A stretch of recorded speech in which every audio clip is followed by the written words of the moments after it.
Assalamualaikum warahmatullahi wabarakatuh. Ketemu lagi dengan saya, Weti Dwi Yuningsi.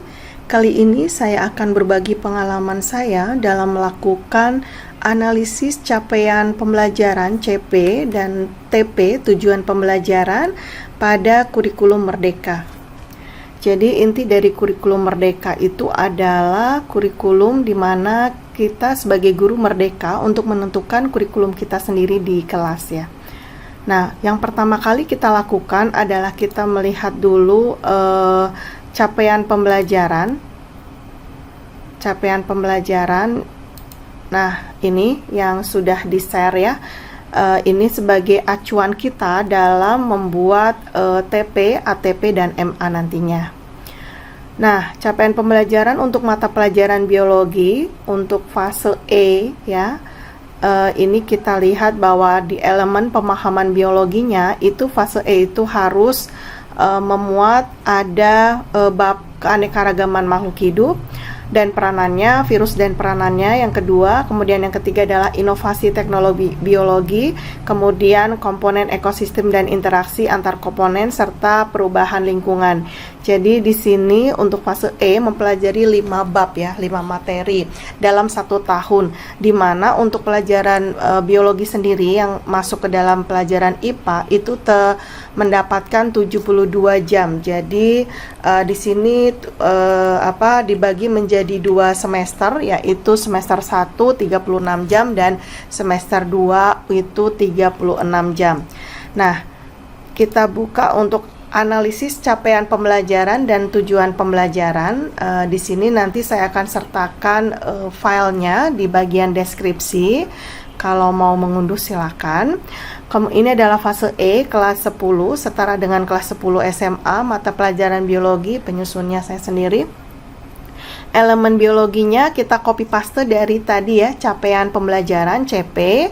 Nah, ini kita kopikan saja. Di sini ada 5 bab yang akan kita pelajari dalam 1 tahun fase E ini. Kemudian keterampilan proses, ini ada mengamati, mempertanyakan, merencanakan, penyelidikan, memproses, mengevaluasi, dan refleksi, mengkomunikasikan hasil. Jadi ini kita kopikan paste saja dari capaian pembelajaran tadi. Nah, kita masuk ke dalam identifikasi dari capaian pembelajaran. Elemen pemahaman biologinya, ya, kompetensinya, lingkup materinya atau kontennya. Di sini yang pertama untuk babnya itu terserah kita ya. Kalau misalnya kita mau inovasi biologi dulu nih, bab pertama juga nggak masalah ya. Yang jelas 5 bab itu, 5 materi itu harus ada di fase E.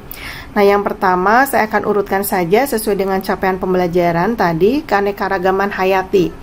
Nah, ini saya sertakan video YouTube yang sudah pernah saya buat ya. Jadi untuk mempermudah saja, saya masih memakai video YouTube saya. Kemudian untuk materinya kita sesuaikan karena ini semester 1 ini untuk fase E ini saya akan mengambil 2 materi, yaitu keanekaragaman hayati dan virus. Jadi dari 36 jam ini kita bagi menjadi 2 menjadi 18 jam JP ya. Maka kalau seminggu 2 jam JP untuk biologi maka ada 9 pertemuan. Untuk memudahkannya materinya saya bagi menjadi 9 materi. Setiap satu pertemuan 1 materi. Nah, yang perlu ditentukan di sini adalah materi atau unit pembelajarannya. Untuk pertemuan pertama ada tipe keanekaragaman hayati, kemudian yang kedua tipe ekosistem, yaitu ekosistem air dan darat, kemudian yang ketiga penyebaran flora dan fauna di Indonesia, yang keempat ancaman dan upaya pelestarian keanekaragaman hayati, yang kelima manfaat dan dasar klasifikasi makhluk hidup, yang keenam urutan takson hewan dan tumbuhan, yang ketujuh tata nama binomial nomenklatur, yang kedelapan perkembangan klasifikasi makhluk hidup, dan yang ke-9 adalah pembuatan kladogram. Dan untuk materi ini disesuaikan dengan kita ya sebagai guru mau mengajar apa tentang materi keanekaragaman hayati ini. Saya masukkan untuk klasifikasi makhluk hidup juga. Oke. Nah, selanjutnya untuk masih di semester 1, bab yang kedua adalah virus dan peranannya. Saya di sini mengambil 18 JP, yaitu dibagi 2 menjadi 9 kali pertemuan. Ya, untuk 1 minggu 2 JP. Nah, di sini materinya untuk 9 kali itu adalah yang pertama asal bentuk dan struktur virus, yang kedua reproduksi virus, yang ketiga klasifikasi virus, yang keempat peranan virus yang menguntungkan dan merugikan, yang kelima penyakit pada hewan dan tumbuhan yang disebabkan oleh virus, yang keenam pencegahan dan pengobatan infeksi virus. Ya. Kemudian yang ketujuh ada pandemi COVID-19, dampak dan solusinya. Yang kedelapan pembiakan virus, dan yang kesembilan adalah viroid dan prion. Selanjutnya kita masuk ke semester 2 di fase E. Itu bab yang pertama di semester 2 itu adalah inovasi teknologi biologi. Ini sama dengan bioteknologi yang biasanya dipelajari pada kelas 12 pada kurikulum yang kemarin. Di sini karena di semester 2 36 jam ini ada 3 bab yang akan kita pelajari, yaitu inovasi teknologi biologi, kemudian ada komponen ekosistem dan interaksi antar komponen, dan yang terakhir adalah perubahan dan pelestarian lingkungan hidup. Maka 36 ini kita bagi menjadi 3, maka masing-masing ada 12 JP dibagi menjadi 2, berarti ada 6 kali pertemuan. Untuk inovasi teknologi biologi, pertemuan pertama bioteknologi konvensional, pertemuan kedua bioteknologi modern membahas transgenik dan teknik DNA rekombinan, pertemuan ketiga membahas kultur jaringan tumbuhan, cloning dan bayi tabung, pertemuan keempat hibridoma, teknik plasmid dan peranan mikroorganisme dalam bioteknologi, yang kelima praktikum bioteknologi konvensional secara STEM, dan yang keenam adalah dampak negatif bioteknologi. Selanjutnya kita bahas bab selanjutnya, yaitu komponen ekosistem dan interaksi antar komponen. Berarti sama, ini mendapatkan 12 JP dibagi 2, berarti ada 6 kali pertemuan, di mana pertemuan pertama adalah pengertian ekologi, faktor biotik dan abiotik. Pertemuan 2 interaksi antar spesies, rantai makanan, jaring-jaring makanan. Pertemuan yang ketiga adalah piramida ekologi dan produktivitas ekosistem. Pertemuan yang keempat daur biogeokimia dan suksesi primer sekunder. Pertemuan kelima praktikum pembuatan hasil karya jaring makanan dan daur biogeokimia secara STEM. Dan pertemuan yang keenam adalah komponen ekosistemku, pembelajaran secara STEM. Nah, selanjutnya untuk bab terakhir di semester 2, yaitu materi perubahan dan pelestarian lingkungan hidup. Di sini sama, mendapat jatah 12 JP dibagi 2 menjadi 6 kali pertemuan. Untuk materi pertemuan yang pertama, perubahan lingkungan dan pencemaran air, yang kedua pencemaran udara dan tanah, yang ketiga macam-macam limbah dan upaya mengatasi masalah lingkungan, yang keempat pemanfaatan limbah dan etika lingkungan, yang kelima praktikum pembuatan infografis gagasan masalah lingkungan secara STEM, dan yang keenam adalah akumulasi bahan pencemar dalam rantai makanan, biomagnifikasi serta adaptasi dan mitigasi terhadap perubahan lingkungan. Nah, setelah itu kita akan masuk ke identifikasi elemen keterampilan, di mana di sini ada keterampilan proses, mengamati, mempertanyakan, merencanakan, memproses, mengevaluasi dan mengkomunikasikan hasil.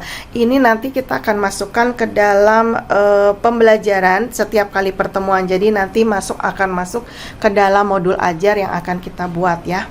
Nah, yang elemen keterampilan ini tinggal kita copy pastekan saja dari capaian pembelajaran yang tadi. Oke, selanjutnya kita akan sampai ke tujuan pembelajaran atau yang kita singkat dengan TP ya.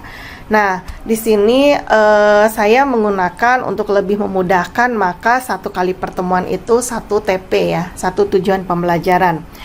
Jadi untuk keanekaragaman hayati, caranya sebenarnya gampang saja ya, karena di tujuan pembelajaran ini hanya ada unsur peserta didik ya, kemudian dan kata KKO ya, kata kerja operasionalnya. Jadi peserta didik, kata kerjanya apa, kemudian tadi materi yang akan kita pelajari yang sudah kita analisis di atas. Jadi sebenarnya kita tinggal copy paste dengan yang di atas ini. Misalnya keanekaragaman hayati. Nah, kolom ini ya, keanekaragaman hayati ini kolom ini kita kopikan saja. Nah, ini kita kopikan. Misalnya untuk pertemuan pertama berarti ini kita kopikan ya, kita copy kemudian kita bawa ke bawah ya. Untuk tujuan pembelajarannya kita tinggal tambahkan peserta didik dapat, nah kata kerjanya apa ya kan, tadi materinya adalah tipe keanekaragaman hayati atau biodiversitas ya. Atau misalnya saya contohkan ya, ini saya hapus ya, kemudian tadi sudah saya kopikan yang di atas, maka tinggal kasih tambah peserta didik dapat mengidentifikasi, misalnya mengidentifikasi. Nah, kita pastekan. Kita pastekan ya, tadi belum dipastekan ya. Mengidentifikasi. Nah, ini mana tadi? Nah, ini ya, mengidentifikasi. Nah, ini kita copy ya, kemudian dibawa ke bawah. Nah, untuk pembuatan TP peserta didik dapat mengidentifikasi, kita tinggal pastekan. Nah, gitu ya. Peserta didik dapat mengidentifikasi tipe keanekaragaman hayati atau biodiversitas. Oke. Misalnya untuk untuk pemberian nomor ini untuk memudahkan saja ya. Jadi ini kelasnya 10, kemudian babnya 1, kemudian TP-nya yang pertama ya. Jadi 10.1.1. Kemudian yang kedua berarti 10.1.2 ya. Nah, misalnya saya akan hapus dulu ya. Kita akan lihat untuk materi yang tadi sudah kita buat ya di analisis CP. Nah, ini. Nah, yang kedua adalah ini ya, kita copy dulu ya, kita copy, kemudian kita bawa ke bawah. Nah, di bagian kolom TP kita akan tulis peserta didik ya, peserta didik dapat misalnya kita kata kerja operasionalnya apa, kita pastekan dulu aja. Nah, kalau tipe ekosistem air dan darat, mungkin peserta didik diharapkan dapat menjelaskan gitu ya, menjelaskan tipe ekosistem air dan darat, atau misalnya memahami boleh, atau mengidentifikasi ya. Jadi peserta didik dapat membedakan nih mana tipe ekosistem air dan mana tipe ekosistem darat. Jadi kita tulis mengidentifikasi. Nah, selanjutnya untuk tujuan pembelajaran kita buat ya. Jadi kalau tadi capaian pembelajaran materinya itu ada 9, maka di sini juga saya buat tujuan pembelajaran sampai 10.1.9 gitu ya. Nah, intinya adalah ada peserta didik, kemudian dapat kata kerja operasionalnya apa. Nah, ini nanti kata kerja ini akan mempengaruhi pada penilaian ya. Nanti indikator penilaian yang akan kita ambil setiap pertemuan. Jadi rencana saya lebih suka dengan ada nilai di setiap kali kita bertemu ya, di setiap kali murid itu belajar ya, setiap kali pertemuan gitu. Jadi makanya satu tujuan pembelajaran satu kali pertemuan. Dan itu gimana kita ya sebagai guru, jadi bebas aja. Mungkin satu TP bisa untuk 2 kali pertemuan, atau mungkin satu pertemuan itu bisa beberapa TP gitu ya. Nah, ini hanya untuk memudahkan saya saja ya. Oke. Keanekaragaman hayati ada 9. Nah, ini peserta didik dapat mengidentifikasi tadi tipe keanekaragaman hayati. Kemudian yang 10.1.2 itu peserta didik dapat mengidentifikasi tipe ekosistem air dan darat. 10.1.3 peserta didik dapat mengidentifikasi penyebaran flora dan fauna Indonesia. 10.1.4 peserta didik dapat menganalisa ancaman dan upaya pelestarian keanekaragaman hayati. 10.1.5 peserta didik dapat memahami manfaat dan dasar klasifikasi makhluk hidup. 10.1.6 10.1.6 peserta didik dapat memahami urutan takson hewan dan tumbuhan. 10.1.7 peserta didik dapat menjelaskan tata nama binomial nomenklatur. Ya. 10.1.8 peserta didik dapat menjelaskan perkembangan klasifikasi makhluk hidup. 10.1.9 peserta didik dapat membuat kladogram. Jadi ini dalam satu bab gitu ya, untuk keanekaragaman hayati.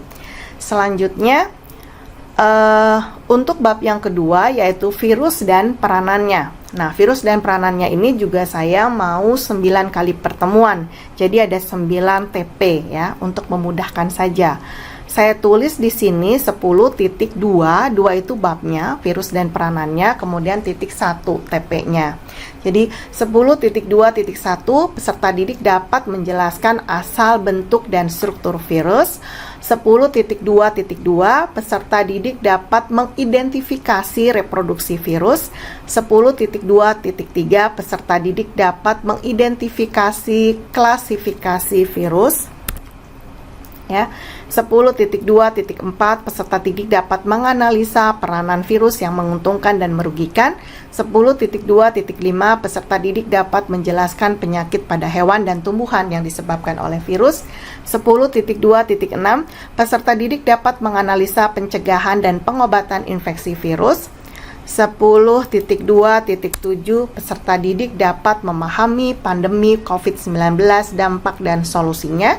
10.2.8 peserta didik dapat menjelaskan pembiakan virus. 10.2.9 peserta didik dapat membedakan antara virus, viroid, dan prion. Nah, itu untuk bab yang kedua di semester 1. Kemudian untuk semester 2-nya dimulai dari bab yang ketiga yaitu inovasi teknologi biologi untuk memudahkan 10.3.1 ya. Peserta didik dapat menjelaskan bioteknologi konvensional. 10.3.2 peserta didik dapat memahami bioteknologi modern yaitu transgenik dan teknik DNA rekombinan. 10.3.3 peserta didik dapat menjelaskan kultur jaringan tumbuhan, cloning, dan bayi tabung. 10.3.4 peserta didik dapat menjelaskan hibridoma, teknik plasmid, dan peranan mikroorganisme dalam bioteknologi. 10.3.5 peserta didik dapat membuat praktikum bioteknologi konvensional secara STEM. 10.3.6 peserta didik dapat menganalisa dampak negatif bioteknologi. Oke, selanjutnya bab yang kedua di semester 2 atau merupakan bab yang keempat, maka di sini ada 6 kali pertemuan ya. 10.4.1 peserta didik dapat mengidentifikasi pengertian ekologi, faktor biotik dan abiotik. 10.4.2 peserta didik dapat mengidentifikasi interaksi antar spesies, rantai makanan, jaring-jaring makanan. 10.4.3 peserta didik dapat memahami piramida ekologi dan produktivitas ekosistem. 10.4.4 peserta didik dapat menganalisa daur biokimia dan suksesi primer sekunder. 10.4.5 peserta didik dapat membuat praktikum pembuatan hasil karya jaring makanan dan daur biogeokimia secara STEM. 10.4.6 peserta didik dapat membuat alat peraga komponen ekosistemku, pembelajaran STEM. Oke, kemudian bab yang terakhir yaitu materi yang kelima. Maka 10.5.1 peserta didik dapat mengidentifikasi perubahan lingkungan dan pencemaran air. 10.5.2 peserta didik dapat mengidentifikasi pencemaran udara dan tanah. 10.5.3 peserta didik dapat menganalisa macam-macam limbah dan upaya mengatasi masalah lingkungan. 10.5.4 peserta didik dapat menjelaskan pemanfaatan limbah dan etika lingkungan. 10.5.5 peserta didik dapat melakukan praktikum pembuatan infografis ya gagasan masalah lingkungan secara STEM. Dan 10.5.6 peserta didik dapat menganalisa akumulasi bahan pencemar dalam rantai makanan, biomagnifikasi, serta adaptasi dan mitigasi terhadap perubahan lingkungan. Nah, oke, demikian tadi pemaparan saya tentang pembuatan tujuan pembelajaran TP ya, analisis capaian pembelajaran. Mudah-mudahan dapat bermanfaat. File ini dapat Bapak Ibu unduh di bagian deskripsi atau nanti tulisan saya di blog. Terima kasih atas perhatiannya. Wassalamualaikum warahmatullahi wabarakatuh.